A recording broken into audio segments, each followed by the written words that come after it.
Je vais dire quelque chose de très honnête et peut-être que ça va parler à plus de monde qu'on ne le croit. Ce ne sont pas seulement les mauvaises personnes qui ont abîmé ma vie amoureuse, ce sont aussi certaines choses que moi j'ai continué à tolérer dans ma manière d'aimer, de désirer, d'espérer et d'attendre. Simplement parce que je ne voulais pas être seule, parce que j'avais peur du vide, parce que je n'avais pas encore compris que parfois, on souffre moins à cause du manque d'amour qu'à cause de certains mauvais chemins qu'on accepte d'emprunter pour en recevoir. Et pendant longtemps, je n'aurais pas dit ça comme ça. J'aurais surtout parlé des hommes émotionnellement indisponibles, des profils incohérents, des relations malsaines, du flou, de la confusion, des attachements qui te fatiguent plus qu'ils ne te construisent. J'aurais parlé des blessures, des déceptions, de la frustration, du sentiment d'être tombé sur les mauvaises personnes. Et tout cela était vrai. Mais avec le temps, avec la prière, avec les chutes, avec la guérison, avec la lumière de Dieu sur certaines zones de ma vie que je ne voulais plus regarder, j'ai compris que la paix amoureuse ne commence pas. J'ai compris que la paix amoureuse ne commence pas seulement quand on rencontre enfin l'âme sœur. Très souvent, elle commence quand on arrête enfin certaines mauvaises habitudes, certains mauvais schémas, certaines illusions, certaines portes qu'on continuait à laisser ouvertes alors qu'au fond, elles nous faisaient du mal. Et aujourd'hui, j'ai envie de partager avec vous 7 choses que j'ai arrêté de faire pour avoir une vie amoureuse plus saine en tant que chrétienne catholique, mais aussi en tant que femme qui a connu certaines luttes bien réelles, certains désordres, certaines dépendances, certaines relations qui n'avaient rien de paisible et qui aujourd'hui veut vivre autrement, plus simplement, plus sainement, plus librement et plus profondément avec Dieu. Et je précise quelque chose de très important de prime abord. Je ne fais pas cette vidéo dans un esprit de jugement, ni de rigidité religieuse, ni de rigorisme. Je ne suis pas dans l'idée d'imposer des fardeaux aux gens. Je suis dans une démarche de vérité, de paix, de discernement et de liberté. Parce que Dieu ne nous appelle pas à vivre écrasés, il nous appelle à vivre ajustés. La première chose que j'ai arrêtée, c'est de chercher dans une relation ce que je devais d'abord laisser Dieu réparer en moi. Et ça, c'est fondamental. Parce que tant qu'on attend d'un homme, d'une relation, d'une attention, d'un message, d'une présence, la preuve qu'on a de la valeur, la preuve qu'on mérite de l'amour, la preuve qu'on n'est pas oublié, la preuve qu'on est enfin choisi, on devient extrêmement vulnérable. On devient facilement attachable. On devient moins lucide. On prend pour de l'amour ce qui ressemble juste à un apaisement transitoire de notre vide intérieur. On n'entre plus dans les relations avec liberté, on y entre avec faim.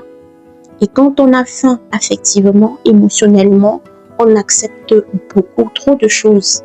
On supporte l'incohérence, on justifie le flou, on excuse le manque de respect, le manque de clarté.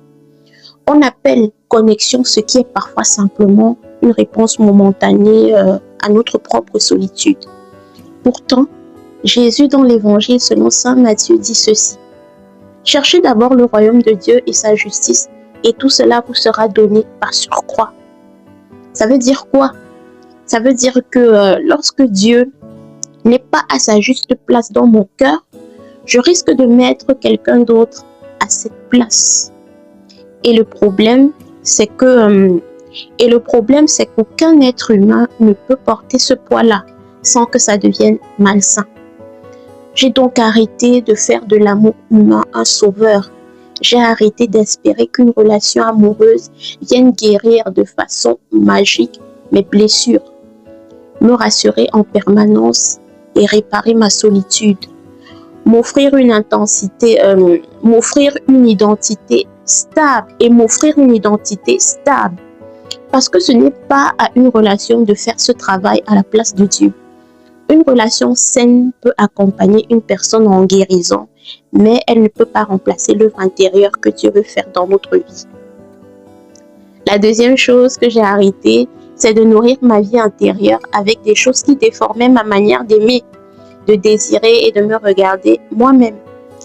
Hello, hello! Si vous êtes rendu à ce niveau-ci de la vidéo, j'aimerais m'interrompre brièvement pour vous rappeler de liker, de partager, de vous abonner, de cliquer sur la cloche de notification pour être informé à chaque fois que je poste du contenu. Et quant à moi, je vous dis à très bientôt pour une nouvelle vidéo. La suite de la vidéo, c'est par là. Ciao!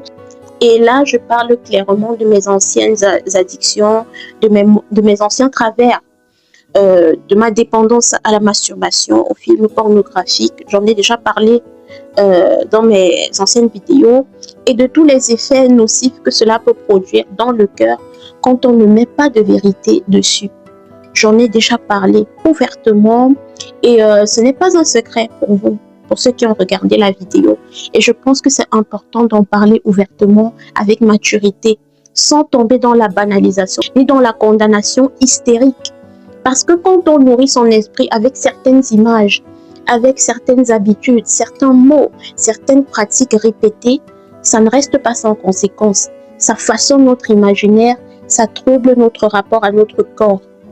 Ça dérègle parfois notre manière de vivre le désir sexuel. Et ça crée un réflexe de compensation.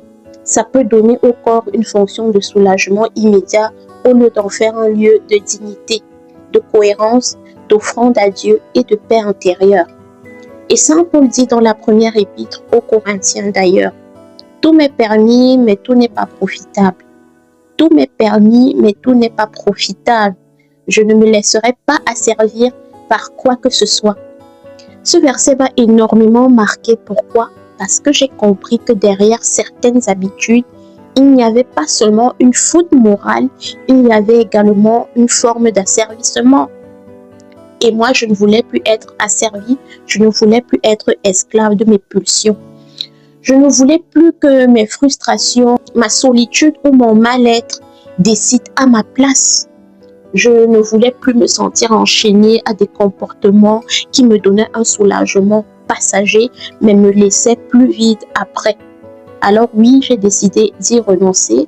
J'ai dû apprendre à traverser certaines tensions autrement, plus sainement. J'ai dû apprendre à revenir à Dieu dans mes fragilités. J'ai dû apprendre à me relever sans me détester. Parce que la pureté chrétienne, la vraie, ce n'est pas une obsession de façade. Ce n'est pas une vitrine morale. C'est un chemin de liberté intérieure. La troisième chose que j'ai arrêté de faire, c'est de m'ouvrir à des personnes qui montraient déjà dès le départ des signaux d'alerte. Et ça, honnêtement, beaucoup de souffrances auraient pu être évitées si j'avais davantage écouté ce que je voyais clairement dès le début. Parce que parfois, très tôt, on voit que la personne est floue, on voit que la personne est incohérente, on voit qu'elle est indisponible émotionnellement, on voit qu'elle est toxique, qu'elle est incapable de clarté, de constance et d'engagement sain. On voit que les paroles sont belles, mais qu'elles ne sont pas sous-tendues par des actes. On voit clairement qu'il y a quelque chose qui ne va pas. On voit qu'on n'est pas tranquille et généralement notre instinct ne nous trompe pas. Et on reste quand même. Pourquoi? Parce qu'on projette, parce qu'on veut croire que ça va changer, parce qu'on confond potentiel et réalité, parce qu'on se dit qu'avec assez d'amour, assez de patience, assez de compréhension, on finira peut-être par obtenir quelque chose de solide. Sauf que c'est un leurre. Parfois, ce qu'on appelle patience, ce n'est rien d'autre qu'un refus de la vérité. Et la vérité, même quand elle fait mal, elle nous protège. Le livre des Proverbes dit « Garde ton cœur plus que toute autre chose, car de lui jaillissent les sources de la vie. » Garder son cœur, ce n'est pas devenir fermé, dur ou hautaine. C'est cesser de donner un accès intime à des personnes qui apportent du trouble au lieu d'apporter de la paix. J'ai donc arrêté de négocier avec les red flags. J'ai arrêté de romantiser, de glamouriser l'instabilité émotionnelle, la dépendance affective. J'ai arrêté de croire qu'un lien flou pouvait produire un fruit clair. Et franchement, ça m'a sauvé d'une énorme fatigue intérieure. La quatrième chose que j'ai arrêté de faire, c'est de confondre intensité et profondeur. Parce qu'il y a des relations ou même simplement des attachements qui paraissent puissants uniquement parce qu'ils activent quelque chose de très fort en nous. Ça remue beaucoup, ça fait peur, ça obsède, ça crée de l'attente, ça donne envie de relire les messages, ça te fait interpréter les silences, ça te fait vivre dans le chaud-froid émotionnel permanent. Et comme c'est intense, je crois que c'est profond. Et comme ce sont les montagnes russes émotionnelles, je crois que c'est l'amour. Comme ça te secoue, je crois que c'est rare. Comme tu te sens emporté, je crois que c'est spécial. Mais en réalité, l'intensité n'est pas toujours un signe de vérité. Parfois, c'est juste un signe d'instabilité émotionnelle. Parfois, ce n'est pas l'amour qui parle, ce sont les blessures passées. Parfois, ce n'est pas une connexion profonde, c'est une collision entre deux chaos intérieurs. Et la Bible donne une définition de l'amour qui est beaucoup plus sobre, beaucoup plus belle, mais beaucoup plus exigeante aussi. Dans le premier épître aux Corinthiens, chapitre 13, il est dit que l'amour est patient, plein de bonté, qu'il se réjouit de la vérité. Ça veut dire que l'amour biblique ne se nourrit pas du flou, du doute, de la confusion affective. J'ai dû apprendre à ne plus appeler passion ce qui détruisait ma paix. J'ai dû apprendre à reconnaître qu'un lieu qui me vide, me trouble, me dérègle constamment n'est pas forcément un lien précieux. La paix n'est pas l'ennemi de l'amour. Au contraire, très souvent, elle en est l'un des signes. La cinquième chose que j'ai arrêté de faire, c'est de faire du mariage ou alors de la relation amoureuse le centre de mon existence. Et ça, pour moi, ça a été une délivrance énorme. Parce qu'il y a une forme d'obsession silencieuse parce qu'il y a une forme d'obsession silencieuse qui peut s'installer même chez les croyants. On prie, on avance, on sert Dieu, on travaille sur soi, mais au fond de nous, il y a toujours cette question qui tourne. Quand est-ce que ça va arriver pour moi? Est-ce que je vais me marier? Est-ce que je suis en retard? Est-ce que les autres avancent pendant que moi je stagne? Est-ce que Dieu m'a oublié? Et quand cette pensée prend trop d'ampleur, elle finit par voler la joie du présent. On n'est plus vraiment là où on vit dans une attente et dans une anxiété permanente. On reporte sa paix à plus tard. On reporte son bonheur à plus tard. On reporte sa vie à plus tard. Pourtant, Jésus dit de ne pas nous inquiéter pour demain, parce que demain aura souci de lui-même. Cela ne veut pas dire qu'il ne faut rien espérer, cela veut dire qu'il ne faut pas transformer l'espérance en obsession. J'ai donc arrêté de vivre comme si ma vraie vie allait commencer seulement le jour où je serais enfin avec mon âme sœur. J'ai arrêté de mépriser mon présent parce qu'il ne ressemblait pas encore à ce que je voulais ou ce que je pensais vouloir. J'ai décidé de vivre l'instant présent et de remercier Dieu pour ce qu'il me donne ici et maintenant. De ne pas vivre dans la crispation, de ne pas vivre dans l'attente et dans l'angoisse permanente. Et oui, je peux désirer un avenir plus beau, je peux prier pour une relation saine, pour un mariage si c'est la volonté de Dieu. Mais non, je ne peux plus être obsédée par cette idée. Je veux être capable de vivre maintenant. La sixième chose que j'ai arrêtée, c'est de laisser mes préoccupations affectives dévorer mon énergie, ma mission, ma vie concrète. Parce que les histoires floues, les attachements bancals, les attentes sentimentales mal gérées, ça consomme énormément. On rumine, on espère, on imagine, on interprète et on se compare. On vérifie même et à la longue, on se fatigue. Et toute cette énergie qu'on dépense intérieurement, c'est une énergie qu'on n'investit plus dans sa construction, dans son appel, dans sa stabilité, dans son travail et dans sa relation avec Dieu. J'ai dû prendre conscience que pour avoir une vie affective plus saine, il fallait aussi que je redevienne très sérieuse avec ma propre vie, avec mes objectifs professionnels, avec ma croissance spirituelle, avec ma discipline personnelle, avec mon équilibre émotionnel. avec ce que Dieu m'a confié à bâtir. Et du coup, j'ai dû revenir à ce que je peux réellement contrôler. Je peux contrôler ma manière de prier. Je peux contrôler mes choix. Je peux contrôler les portes que j'ouvre ou que je ferme. Je peux contrôler le sérieux avec lequel je traite ma vocation, ma santé intérieure, ma relation à Dieu.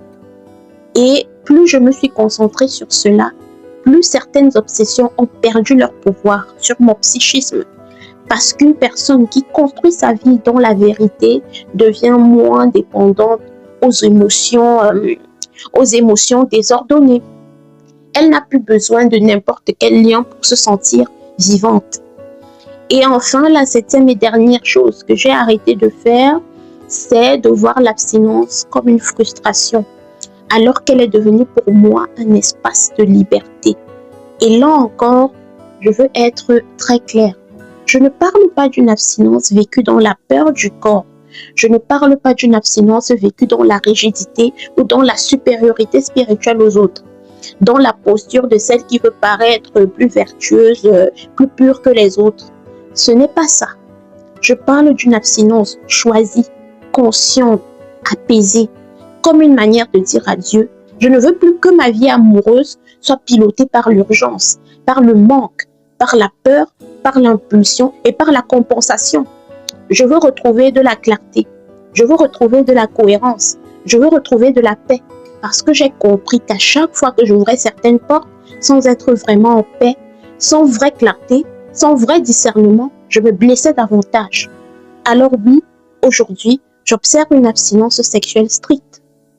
Non pas pour rester dans le rigorisme, non pas pour devenir religieusement dur, mais pour vivre plus librement, pour ne plus donner mon corps ou mon intimité à des dynamiques qui me laissent plus vite qu'avant.